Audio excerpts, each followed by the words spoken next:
Donc ce milliard d'euros est absorbé. Donc, quand vous avez estimé, ça coûterait combien de baisser la TVA à 6%? Ça coûterait combien à l'État en manque à gagner? Ça rapporterait à l'État. Nos calculs prouvent que ça rapporte à l'État. Ce qu'ils n'ont pas compris, certains politiques n'ont pas compris, c'est qu'ils ont vu la France et qu'aujourd'hui, 40% du secteur Horeca en France a baissé ses prix. Donc ça paraît peu. Mais nous le savions, parce que l'étude prouve et dit et démontre qu'il faut à peu près 18 mois pour que le petit indépendant puisse également baisser ses prix. Il a d'abord enfoué ses caisses, sa trésorerie, maintenant il commence à baisser ses prix. Il faut baisser les prix. Si on ne baisse pas les prix, le taux de fréquentation n'augmente pas. Là, c'est une catastrophe. Donc nous devons veiller à ce que les prix baissent. Nous devons expliquer à nos membres pourquoi les prix doivent baisser.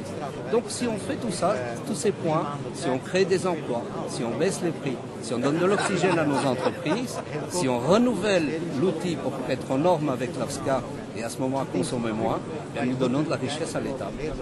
Et de l'emploi. Et donc vous avez l'impression que c'est une opération blanche. L'État finalement s'y retrouvera. C'est un peu votre credo, c'est un peu le message que vous envoyez. Ce n'est pas un message, c'est mathématique. Donc toutes les universités, tous les grands fiscalistes l'ont démontré. Je ne comprends pas pourquoi aujourd'hui certains politiques ne comprennent pas. C'est pour ça qu'il y a des spécialistes qui sont aujourd'hui même encore autour de la table au ministère des Finances, qui a été mandaté par le gouvernement, entre autres par le Premier ministre, pour plancher là-dessus. C'est évident que personne ne donnerait aujourd'hui un cadeau à quelqu'un. Nous ne demandons pas un cadeau, on ne demande pas de l'argent, on demande arrêter de nous en prendre. Sinon, nous ne savons pas investir dans nos entreprises, nous ne pas créer de l'emploi, et là c'est catastrophique. Est-ce que ça se répercutera sur les prix dans l'assiette pour le client? Certain, il faut, c'est primordial que les prix baissent pour augmenter le taux de fréquentation.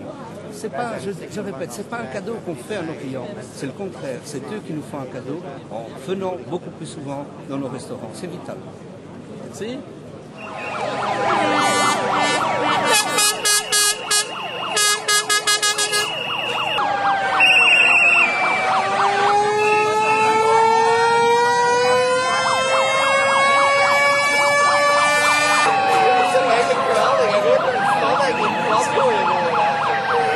Mesdames, Messieurs, chers collègues et amis, 10 ans de combat, de persévérance pour sauver le premier secteur économique de notre capitale, notre univers, l'Horeca.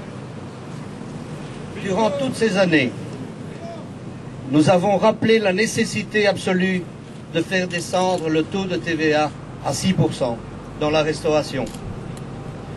Nous avons vu nos collègues français qui se sont joints à nous dans ce combat.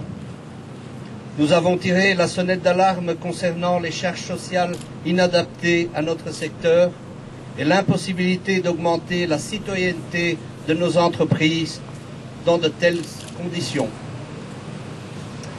Nous avons démontré le détournement dont nous avons été victimes avec les tickets restaurants et les chèques repas. 2 milliards d'euros par an, et cela durant des dizaines d'années. Nous avons pu faire entendre que nous étions souscripteurs à raison de 51% dans la SABAM, et que par cela nous représentions un soutien important pour le monde artistique. Nous avons affirmé notre volonté d'engager 15 000 personnes les mois à venir si nous obtenions satisfaction de nos revendications.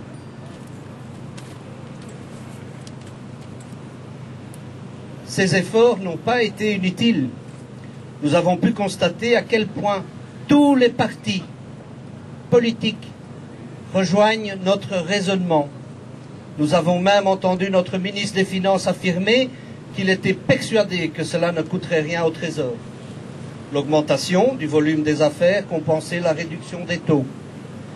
Nos espoirs allaient-ils être récompensés? Oui, mais rien n'était possible sans l'accord de l'Europe. L'Europe devait donner son accord pour une réduction du